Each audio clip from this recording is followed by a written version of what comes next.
नमस्कार दोस्तों, स्वागत है आपका हमारे YouTube चैनल पर। और आइए आज की क्लास में हम लोग यहाँ पे उत्तर प्रदेश सहायक अध्यापक भर्ती परीक्षा 2018 का क्वेश्चन पेपर हम लोग सॉल्व कर रहे थे। और आज की क्लास में हम लोग जो है CDP के 10 क्वेश्चन सॉल्व करेंगे। और पिछली क्लासों में हम लोगों ने 2018 का क्वेश्चन पेपर में हिंदी, संस्कृत, GK और शिक्षा के क्वेश्चन हम लोगों ने देख लिया है। और आज की क्लास में हम देखने वाले हैं बाल मनोविज्ञान के 10 क्वेश्चन। तो वैसे तो 10 ही क्वेश्चन है, लेकिन ये है कि हम क्वेश्चन के माध्यम से बहुत सारे क्वेश्चन आपको करा देते हैं। तो आइएगा, जो भी लोग हमारे चैनल पर नए हैं हमारे चैनल को सब्सक्राइब कीजिए, लाइक कीजिए, हमसे जुड़िए और जो है अपनी तैयारी में लग जाइए। तो आइए, आज का क्वेश्चन है रिक्त स्थान भरिए डाटर गहने के अधिगम पदानुक्रम में अधिगम की सर्वोच्च अवस्था है। तो यहाँ पे आपका आंसर सही हो जाएगा समस्या समाधान। समस्या समाधान गहने के अनुसार जो है सर्वोच्च सोपान या पद जो है अधिगम में क्या है, समस्या समाधान। गहने ने जो है अपने पदानुक्रमिक सिद्धांत में अधिगम को 8 वर्गों में विभाजित किया था। और गहने का एक सिद्धांत है श्रृंखला अधिगम। जो सिद्धांत है ये गहने का सिद्धांत है। उन्होंने एक अधिगम सोपानकी प्रस्तुत किया और इस अधिगम सोपानकी को 8 वर्गों या क्रम में व्यवस्थित किया। और इसमें जो है अगला क्रम पिछले क्रम से जो है उच्चतर अथवा जो है जटिल होता जाता है। तो आइए, जो गहने ने जो है 8 प्रकार के अधिगम सोपान प्रस्तुत किए हैं उन पर चर्चा करते हैं कि कौन कौन से हैं। तो इन्होंने पहला बताया था संकेत अधिगम। संकेत अधिगम। दूसरा है उद्दीपन अधिगम। श्रृंखला अधिगम। श्रृंखला अधिगम। शाब्दिक अधिगम। शाब्दिक अधिगम। बहुविभेद अधिगम। बहुविभेद अधिगम। संप्रत्यय अधिगम। संप्रत्यय अधिगम। और इसके बाद है सिद्धांत अधिगम। सिद्धांत अधिगम। और इसके बाद 8वां है समस्या समाधान अधिगम। समस्या समाधान अधिगम। 1 2 3 4 5 6 7 8। तो इस प्रकार से गहने ने जो है 8 प्रकार के जो है अधिगम सोपान की प्रस्तुत की, जो इस प्रकार है संकेत अधिगम, उद्दीपन अधिगम, श्रृंखला अधिगम, शाब्दिक अधिगम, बहुविभेद अधिगम, संप्रत्यय अधिगम, सिद्धांत अधिगम और समस्या समाधान अधिगम। तो आपसे क्वेश्चन पूछा गया था कि गहने के अनुसार जो है अधिगम पदानुक्रम में अधिगम की सर्वोच्च अवस्था क्या है। तो 8वीं स्थिति क्या है, समस्या समाधान की। तो आपका आंसर क्या सही जाएगा, समस्या समाधान। अगला क्वेश्चन देखते हैं। अगला क्वेश्चन है अगला क्वेश्चन दिया गया है यहाँ पे, रिक्त स्थान भरिए मौलिकता, नवीनता तथा प्रवाह डॉट डॉट के घटक हैं।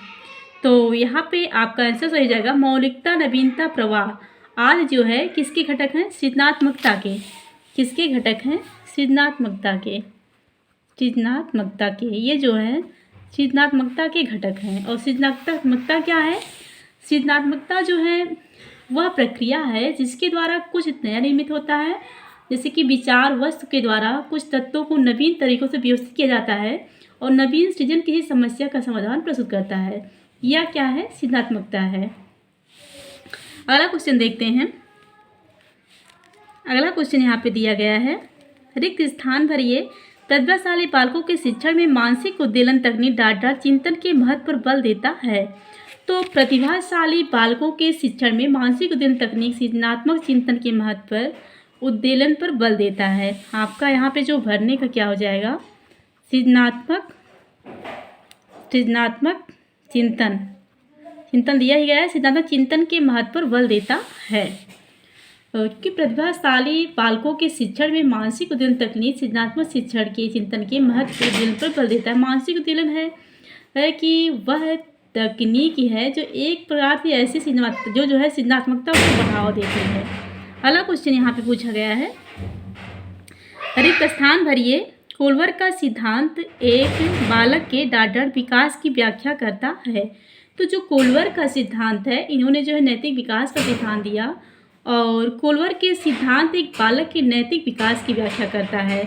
डॉट डॉट दिए गए ना, कोलवर का सिद्धांत बालक के नैतिक विकास की व्याख्या करता है। आपका आंसर में क्या बनना था यहाँ पे, नैतिक विकास की कोलवर ने जो है 10 से 16 वर्ष के बालकों पर के सामने नैतिक दुविधाएं प्रस्तुत करके साक्षात्कार किया, जिसके आधार पर नैतिक विकास के इन्होंने 3 प्रमुख स्तर और 3 सोपान बताए हैं। 3 प्रमुख स्तर बताए हैं और सोपान भी बताया है 3 प्रमुख। तो आइए देखते हैं, कोलवर में सबसे पहला क्वेश्चन बन जाता है, इन्होंने कहा विकास सिद्धांत क्या था।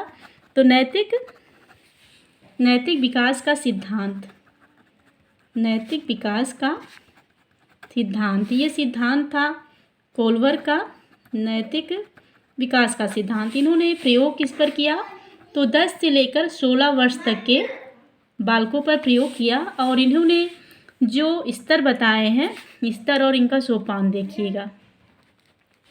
पहला स्तर है, 3 स्तर बताया है, पूर्व परंपरागत स्तर, और दूसरा है पूर्व परंपरागत स्तर, परंपरागत स्तर, और तीसरा है उच्च परंपरागत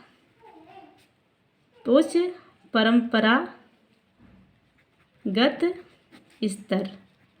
तो यहाँ पे सोपान में इन्होंने बताया पूर्व परंपरागत स्तर के असर, इन्होंने बताया कि आत्म केंद्रित निर्णय, और दूसरा बताया इन्होंने दंड तथा आज्ञा पालन, तीसरा अभिमुखता, और पूर्व परंपरागत स्तर दूसरे स्टेज में इन्होंने बताया कि परस्पर एकरूप अभिमुखता, अधिकार संरक्षण अभिमुखता, और इसके बाद इन्होंने उच्च परंपरागत बताया कि सामाजिक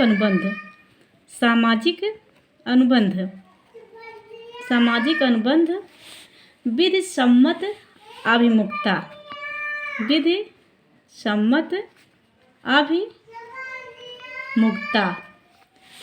सार्वभौमिक नैतिकता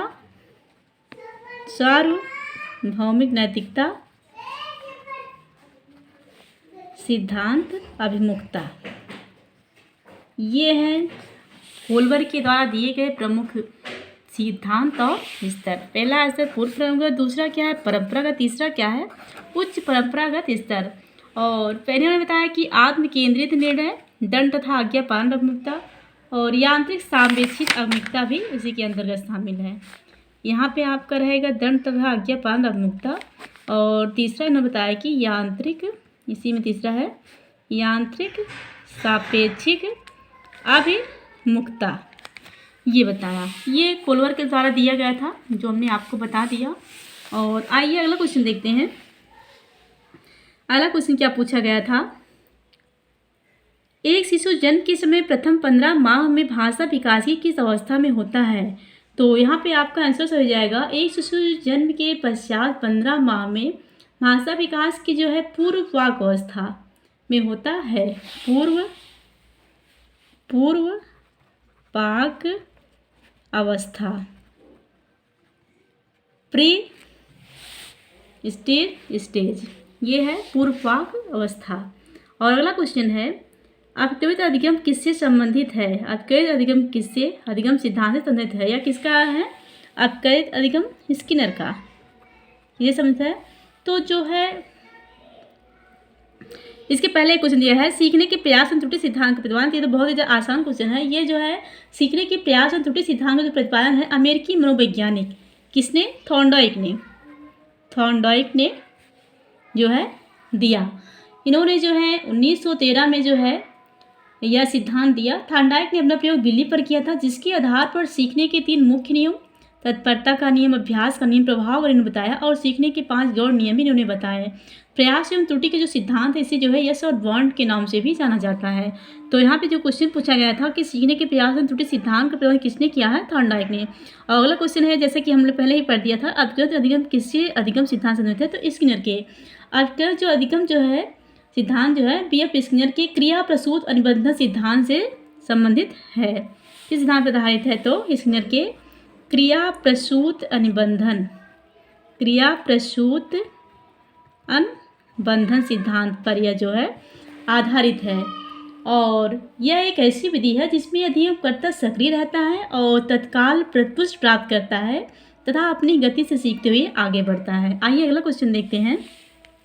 भारतीय पुनर्वास परिषद की स्थापना किस प्रकार के बच्चों की शिक्षा के लिए की गई थी? तो यहाँ पे आपका आंसर हो जाएगा भारतीय पुनर्वास परिषद की स्थापना का जो मुख्य उद्देश्य था, ये जो है दिव्यांग बच्चों के पुनर्वास के क्षेत्र में प्रशिक्षण नीतियों और कार्यक्रमों को विनियमित करना है।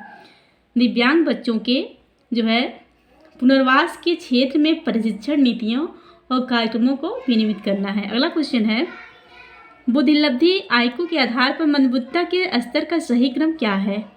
तो बुद्धिलब्धि के आधार पर जो है मंदबुद्धिता के स्तर का जो सही क्रम है, जड़ बुद्धि, अल्प बुद्धि, मंद बुद्धि। क्या क्रम है? जड़ बुद्धि, जड़ बुद्धि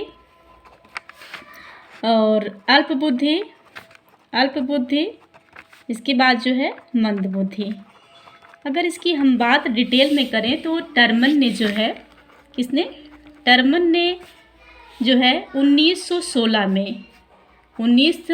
में स्टैनफोर्ड बिने परीक्षण के आधार पर जो है बुद्धिलब्धि का जो वर्गीकरण किया है। अगर आप उसे देखते हैं तो आपके लिए समझना काफ़ी आसान होगा। एक तरफ हम लिखते हैं बुद्धिलब्धि और दूसरी तरफ जो है वर्ग। तो इन्होंने बताया कि 1 से 30 से अधिक बुद्धिलब्धि को उन्होंने बताया कि प्रतिभाशाली 121 से 130 तक प्रखर बुद्धि इन्होंने बताया। फिर इसके बाद जो है 111 से 120 तक जो है तीव्र बुद्धि और 91 से 100 के बीच सामान्य बुद्धि के बालक की चर्चा इन्हों की। और 80 से 90 के बीच मंद बुद्धि और 71 से 80 के बीच जो है अल्प बुद्धि और 71 से कम जो है जड़ बुद्धि।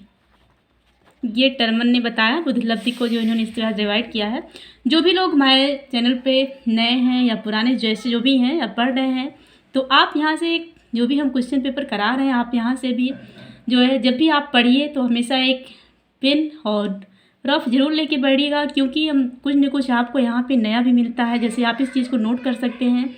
सबसे पहले चीज़ टर्मन ने बताया, दूसरी चीज़ 1916 में, और तीसरी चीज़ क्या है, ये क्वेश्चन इस तरह से बनता है कि जैसे से आपको दे दिया कि 91 से 100 के बीच जो है किस प्रकार की बुद्धिलब्धि जो है आती है। तो सामान्य बुद्धिलब्धि, तीव्र। तो इसलिए जब आप इस चीज़ों को नोट करेंगे और आपको पता होगा तो आप वहाँ पे आंसर देने में आपके लिए आसान होगा। तो आइए बचे हुए क्वेश्चन को देख लेते हैं, देखते हैं हमारा और कौन सा क्वेश्चन बच रहा है। तो आज का लास्ट क्वेश्चन है, आत्मसात तथा संयोजन की प्रक्रिया किससे संबंधित है? तो जो ये तो जीन पियाजे का है। जीन पियाजे के द्वारा जो है प्रतिपादित किया गया था संयोजन विकास का सिद्धांत, और इसकी दो मुख्य विशेषताएं हैं, संगठन तथा अनुकूलन। तो अगर हम बात करें जो है अनुकूलन की, तो अनुकूलन के अर्थ में व्यक्ति के पूर्व ज्ञान तथा नवीन ज्ञान के अनुभवों के मध्य जो है संतुलन स्थापित किया जाता है। इससे जो है सृजनात्मकता और संयोजन, तो जो इसमें जो है आत्मसात तथा संयोजन ये दोनों सन्निहित होते हैं, किसमें जो है अनुकूलन में। तो आज का क्वेश्चन यही रहा। जो भी लोग हमारे चैनल पर नए हमारे सब्सक्राइब कीजिए। हमारी क्लास आपको कैसी लगी हमें कमेंट में ज़रूर बताइएगा। थैंक यू दोस्तों, मिलते हैं अगली क्लास।